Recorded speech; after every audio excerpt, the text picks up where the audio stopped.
Hi, I'm Sean Reardon, Mayor of Newburyport, and welcome to the latest edition of the Mayor's Corner.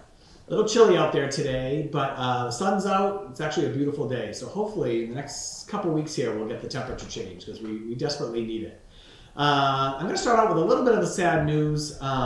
Good friend of mine, Bob Murphy, passed away this weekend. Bob was a neighbor of my parents up around the Alberta Avenue neighborhood.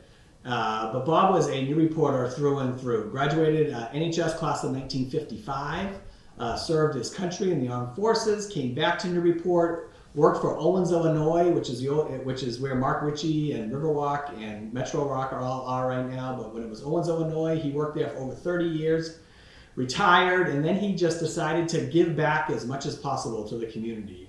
He was a lunch monitor up at the Bresnahan School, did after-school programs. Just an all-around, just super individual. His wife was a longtime teacher, was a longtime teacher at the Bresnahan, Janet. And he just lived a great life, and he was a super guy, and I just wanted to call him out here. And again, my heart goes out to Janet and the family. But Bob was just a tremendous Newburyporter, and he will certainly be missed.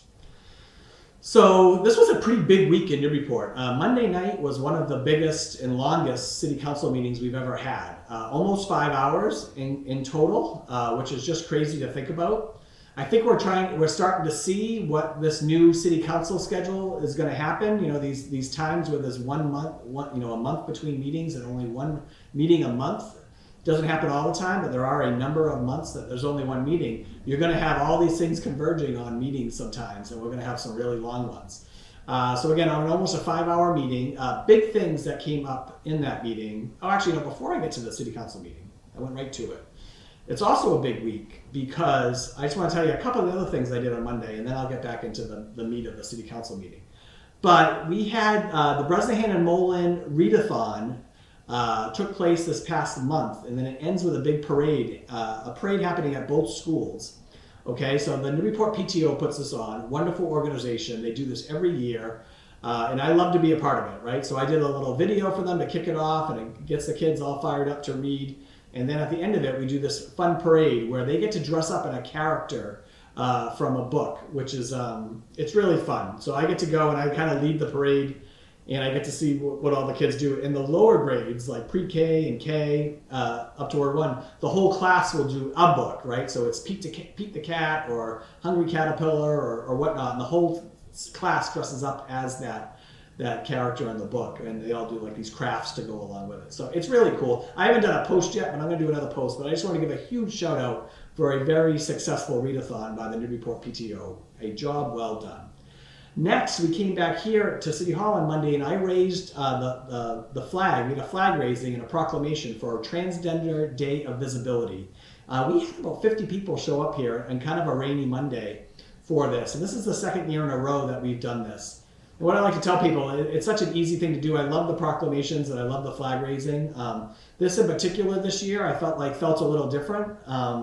The transgender community is under constant fire from the current administration in Washington. So I feel like anything we can do to kind of give them a place to feel like community and a place to come together and feel safe, I think that's just something we should do. So like I said, it's an easy thing for me to do, but I think it's one of the most important things I do as well. So I was so happy with the turnout. We had some great speakers. It was just a great event. For that. And like I said, it's just a little thing that we can do in our community to make sure that everybody feels welcome and a part of it. Then after that, in the afternoon, we had a portrait unveiling here at City Hall. So Byron Matthews was one of our greatest mayors, right? The first full-time mayor, served from 1968 to 1978. And so the family found an old portrait in storage and decided to restore it, and then they wanted to donate it to the city. And we just came upon the second anniversary of Byron's death. And so the portrait is a 1977 portrait done by Robert Scott Jackson, who is a Newburyport artist, or originally from Newburyport artist. He was mostly known for landscapes, but did this portrait of Byron.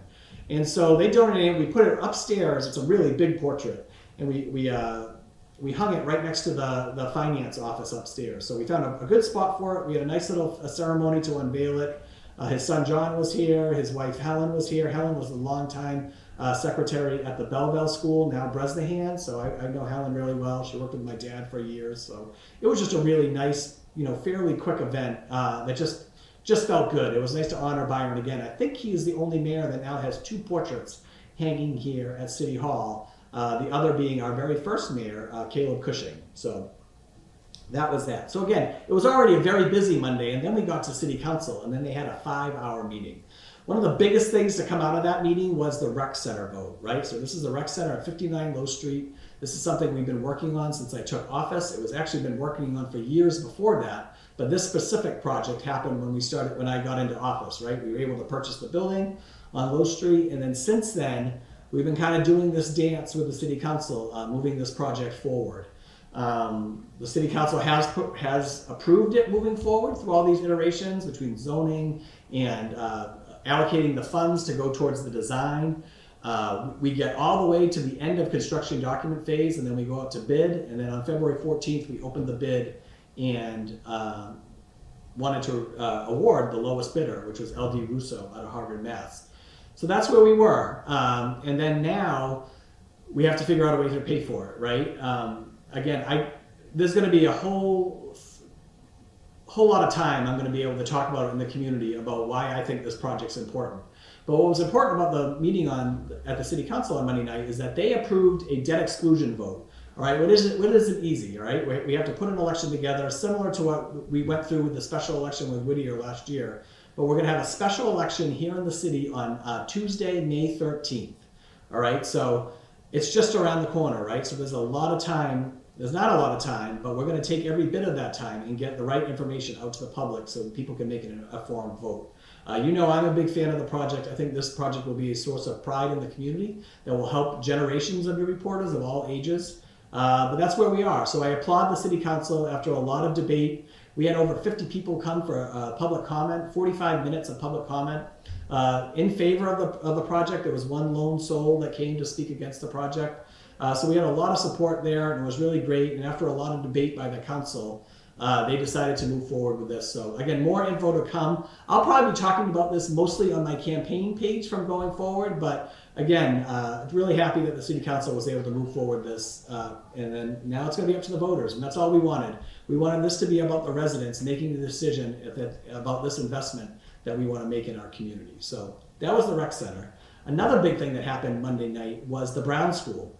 So the Brown School Adaptive Reuse Project has been going through this process. The 2 big orders that we had submitted to council finally came up for a vote. One of them is the disposition of the building, and then the other one is the zoning.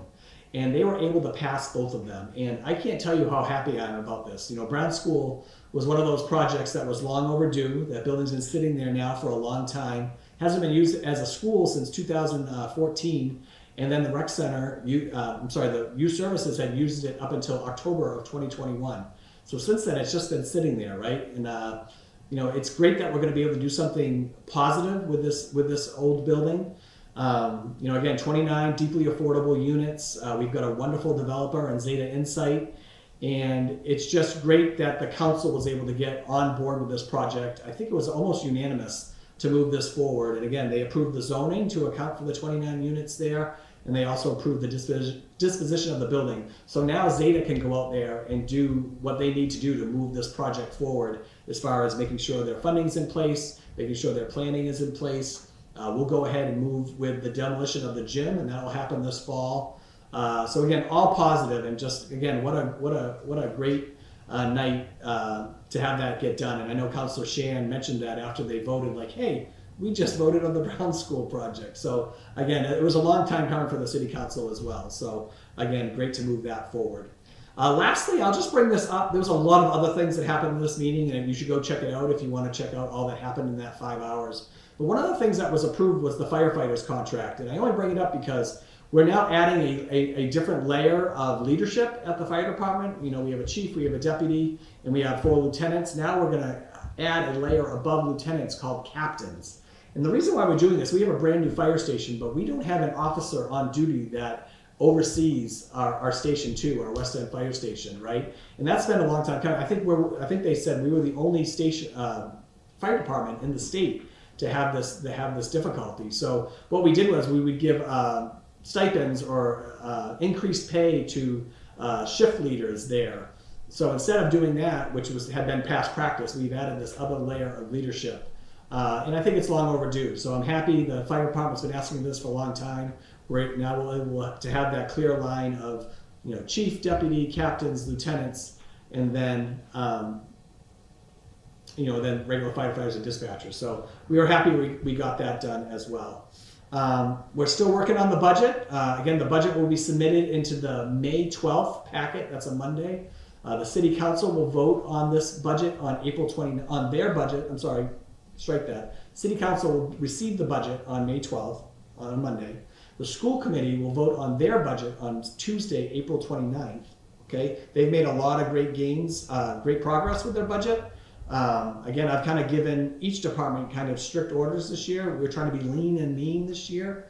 And this will be talked about a lot once we get into the budget, but the biggest driver this year is that we had a 14.8% increase in our health insurance this year, which works out to over $2 million that was just added to our budget, which we weren't prepared for, right? I mean, we've had a couple of years of zero increases to our health insurance, but we knew this was coming. We just didn't know the extent to it. And again, this is something that every municipality is dealing with right now. So our challenge is, in a year that we were already trying to be lean and mean, now we have this $2 million increase to our budget that we've got to deal with. So more work to be done. And again, we're going to do a big community presentation of the budget before the debt exclusion vote, so people have the full picture. Just the Curtis Fund, I've had a lot of great responses. If you're still interested, please send in a letter of interest or resume. I think we've had over 20 people put their name in so far for 4 spots, so that's been going great. And then finally, the parklets. I mentioned this in my last Mayor's Corner. I had asked City Council to look at this program. I am 100% in favor of outdoor dining in our parklet program. But right now, I don't feel like the program is sustainable. So I think we need to look at it. And the City Council is the one that needs to decide that. So I've asked them to look at this program. What's the fees look like? Do they need to go up? Should they go up? I think they do if they want us to have this to be sustainable. Do we cap it? Because what if more restaurants end up asking for it? We only have a certain number of them. Do we put a cap on them? And then if we go over, what's the process of deciding who gets the parklet? So I think all those things still need to be worked out so this program can continue to thrive in the future. Licensing and permitting is having a meeting but April 10th at 6:30. That's a Thursday here at City Hall. And I think parklets will be on their agenda. So if you have a strong opinion, you want to come talk about it, come to public comment on April 10th, 6:30 here at City Hall. And that's my Mayor's Corner this week. I hope everyone can get out there and enjoy some of the spring weather we're getting. Hopefully more good weather's on the way. And I'll see you next time on the Mayor's Corner.